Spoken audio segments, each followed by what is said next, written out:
Mazlek.net. Le journal.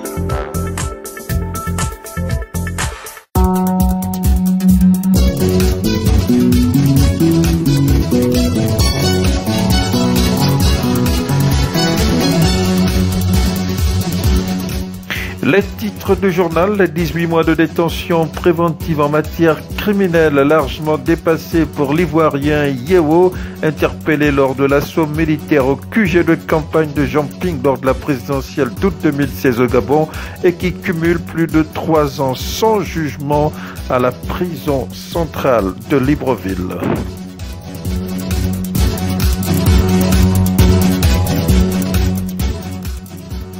L'appel à la réconciliation nationale du clergé gabonais fait son chemin dans ce journal. Le retour d'écho de l'évêque Pierre-Luc Difouta, président du Haut Conseil chrétien pour la prière et le social.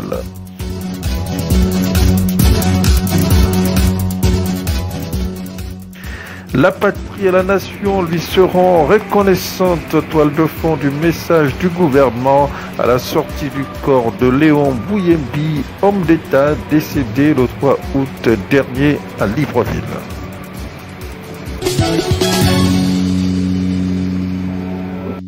Sale temps pour le président autoproclamé du Gabon, Steve Doukaga, qui s'est refait le portrait par une horde d'inconnus du côté du Cameroun, sa terre d'exil politique, à en croire notre confrère Infosport Gabon, pour qui le pasteur Steve Doukaga est hospitalisé au Cameroun à la suite de cette agression physique d'une rare violence. Soulignons que le pasteur Doukaga, qui avait prêté serment à l'ambassade du Gabon au Cameroun dans un simulacre d'entrée en fonction, avait justifié son autoproclamation comme président du Gabon face à l'incapacité des protagonistes de la crise née des résultats controversés de la présidentielle d'août 2016 à endiguer le risque de chaos qui guette le Gabon. Et c'est pour justement exorciser les démons du chaos qui lorgnent la maison Gabon que le clergé gabonais donne de la voix en sollicitant la contribution des forces vives de la nation dans la tenue d'une grand-messe baptisée Concertation nationale avec pour objectif avoué le retour à l'accalmie et à la paix sociale. Le regard du président du Haut Conseil chrétien pour la prière et le social, l'évêque Pierre-Luc Difouta. Nous avons lancé 190 jours de prière pour la nation et l'une des pensées principales, c'était le changement de mentalité d'une part, mais encore plus la mise en place d'un mécanisme pour la conciliation nationale. Et nous serons derrière ces leaders pour inviter les deux parties. Et s'il y a une crise de crédibilité, nous allons essayer d'apporter notre contribution pour que ces personnes puissent se mettre sur la table des négociations, discuter ensemble et voir comment ensemble construire la nation. N'oublions pas que ces personnes, à une période de leur vie, se sont assis ensemble. Et la possibilité de se rasseoir n'est pas quelque chose d'inapproprié, mais plutôt quelque chose de plausible pour le bien-être de la nation. L'évêque Pierre-Luc Difouta, président du Haut Conseil chrétien pour la prière et le social, sera l'invité de ce journal en page magazine. Soulignons que l'idée d'une prise de langue avec tous, sans exception, a été esquissée dans le discours à la nation de Jean Ping du 17 août dernier. C'était à la faveur des festivités de l'indépendance du Gabon. Morceau choisi. C'est aussi un moment privilégié qui invite chacun de nous à revisiter la dimension de son patriotisme et à donner le meilleur de lui-même en vue du renforcement de la cohésion nationale. Il doit en être toujours ainsi. En ces temps particulièrement troublés de l'histoire de notre pays, au moment où le doute et l'incertitude se sont installés dans l'esprit d'un grand nombre de nos compatriotes, les devoirs de ma charge m'imposent à nouveau de mobiliser la communauté nationale autour de la précieuse idée que jamais le Gabon ne doit sombrer. Notre responsabilité majeure nous commande aujourd'hui plus qu'hier de travailler à l'unisson, quel que soit notre bord politique, pour conjurer le spectre de la déchéance qui guette notre pays. Jean Ping, leader de l'opposition gabonaise et challenger d'Ali Bongo à la présidentielle d'août 2016. www.mazlek.net. Les organisations de la société civile gabonaise en charge des questions de droits de l'homme se montrent très préoccupées face à ce qui est dénoncé comme un cas de flagrance dans la violation des droits fondamentaux de la personne humaine dans les conditions controversées de détention à la prison centrale de Libreville de l'Ivoirien Yeo. Les éclairages de Lionel Ngonga, militant gabonais des droits de l'homme. Je tiens à préciser que Yeo est le jeune informaticien ivoirien. Il est venu au Gabon en août 2016 comme membre du QG du président Jean Ping. Sa mission consistait à recenser et centraliser les procès-verbaux issus des résultats présidentiels du 27 août 2016. Malheureusement, le 31 août, lors de l'assaut des militaires au QG du Jean Ping, il a été arrêté en compagnie de Zibi et plusieurs autres Gabonais. Donc depuis le 31 août jusqu'à ce jour, ça fait il y a pratiquement 3 ans, Yao est toujours maintenu à la prison centrale de Libreville. Il n'a jamais fait l'objet d'un jugement. Pourtant, on sait qu'en matière de détention préventive, l'article 117 du Code de procédure pénale prévoit qu'en matière criminelle, la détention préventive ne peut aller au-delà de 18 mois. Or, on constate malheureusement que jusqu'à ce jour, Yao a largement dépassé les délais de la détention préventive.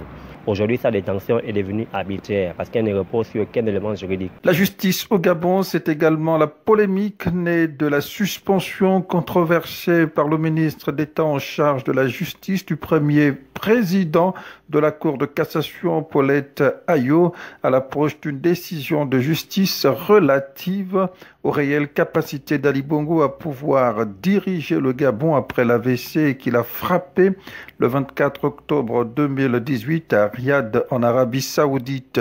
Certaines voix dénoncent l'immixtion du pouvoir exécutif dans le fonctionnement du pouvoir judiciaire. Le gouvernement gabonais s'est plié au rituel des hommages à la faveur de la sortie du corps de Léon Bouyembi, président du parti d'opposition Forum africain pour la reconstruction phare et par ailleurs ancien député à l'Assemblée nationale et ancien candidat à l'élection présidentielle. Sortie de corps intervenue le mardi 20 août 2019 à Libreville. La reconnaissance de la patrie à l'œuvre de l'illustre disparu a été déclinée par le chef de la délégation gouvernementale, le ministre en charge de l'enseignement supérieur, Mokani Iwangu. L'instant est particulièrement grave. Et le gouvernement a tenu d'abord à marquer sa présence pour témoigner à la famille toute sa compassion. Mais mieux encore, il a tenu à lui délivrer le message de la nation et la patrie lui sera reconnaissante devant l'immensité de son œuvre. Mais que le pays sait reconnaître à chacun ses mérites. Et aujourd'hui, Bouyembi a la reconnaissance du gouvernement. Présent à ces moments d'au revoir, l'ancien vice-président de la République et président du Parti social-démocrate PSD, Pierre Claver Maganga Moussavou, n'a également pas été avare de reconnaissance. Je suis là aussi pour témoigner de ce que Léon Bouyembi a fait pour notre pays. C'est un grand combattant de la liberté. Il a beaucoup donné pour restaurer la démocratie dans notre pays. A-t-il réussi, comme nous tous, à faire en sorte que cette démocratie puisse s'établir durablement? L'histoire jugera. Mais toujours est-il qu'au moment où il quitte cette terre, où tous nous devons un jour la quitter, il laisse un souvenir d'un homme plein d'abnégation, plein de détermination, plein de volonté pour que la paix soit restaurée et surtout que au niveau de la politique, que la transparence soit au rendez-vous. Et les populations de Yetsu ont su lui témoigner cette reconnaissance d'un homme affable, d'un homme travailleur, d'un homme déterminé, en faisant en sorte que 3 mandats durant, il représente cette localité à l'Assemblée nationale. La page magazine à présent. L'invité du jour. Je suis l'évêque Pierre-Luc Difouta, donc président du Haut Conseil chrétien pour la prière et le social et aussi directeur de la mission d'évangélisation internationale de l'église Page, Paix à Mojissé, Quitté. Bon, aujourd'hui, le clergé gabonais invite à une réconciliation nationale des forces vives de la nation au nom de la paix sociale et du vivre ensemble. Votre réaction? Ma réaction est totalement positive, dans le sens que c'est une nécessité pour notre pays. Il faudrait être aveugle et amnésie des circonstances qui nous ont marquées ces dernières années, où il y a eu plutôt un sentiment de conflit, d'incompréhension et qui a de fois versé vers les violences populaires. C'est des événements que nous ne voulons plus vivre. Et je crois qu'en tant qu'hommes de Dieu, ils ont une perception que nous n'avons pas, que je crois aussi avoir, et ils ont reçu, je pense, la pensée de pouvoir emmener la population gabonaise d'une part, mais surtout les élites, dans une dimension de conciliation, ce qui révèle d'une sagesse divine. On dit que le porteur du message vaut autant que le message. Les locomotives de cette invitation, c'est quand même l'imam Oseni, proche d'Ali Bongo, Francis Badinga, soupçonné proche d'Ali Bongo. Est-ce que leur proximité supposée avec le pouvoir ne pourrait constituer des freins à cette invitation vers les tenants de l'anti-Bongo PDG? Je crois qu'au regard souvent des perceptions superficielles, cette approche que vous me présentez peut être avérée. Mais je pense qu'il faut se surpasser. Il faut toujours des médiateurs, il faudra des personnes qui ont l'accessibilité auprès de certaines personnes et leur porter le message qui s'impose. Je pense que leur proximité auprès des plus hautes autorités, à la personne du président de la République, est, je pense, un atout pour le fait que ces derniers l'ont peut-être proposé, ou à la proposition d'autres personnes, la pensée de pouvoir se mettre sur une table de négociation. Le président américain Wilson disait, si tu veux voir des petits gens, ils se battent dans les rues. Si tu veux voir des gens moyens, ils se battent dans les bars. Et si tu veux voir des grandes personnes, des personnes intelligentes, ils se mettent autour d'une table, quand bien même ils ne se comprennent pas pour discuter.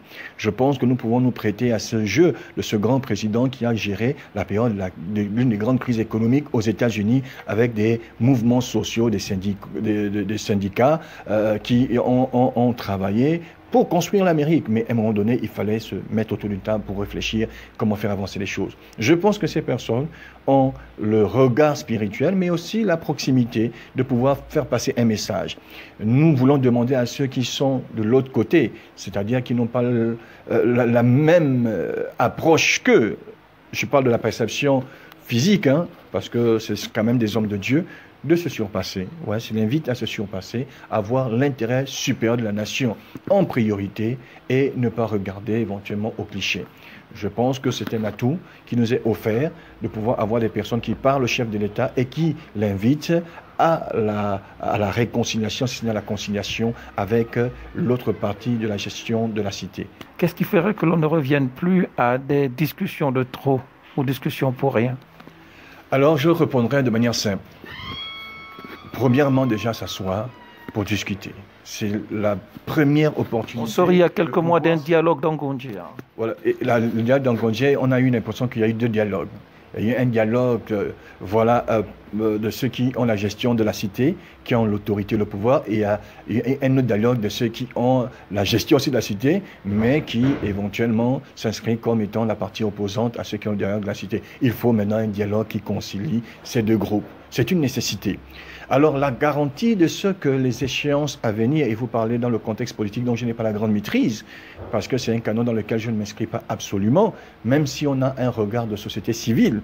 Mais nous croyons que les erreurs de hier peuvent nous servir de mieux construire l'avenir et le lendemain. Je pense qu'il faut s'imposer le fait de se regarder en face, de se dire certaines vérités dans un cadre structurel et de pouvoir mieux construire l'avenir afin que ces écueils ne se retrouvent plus.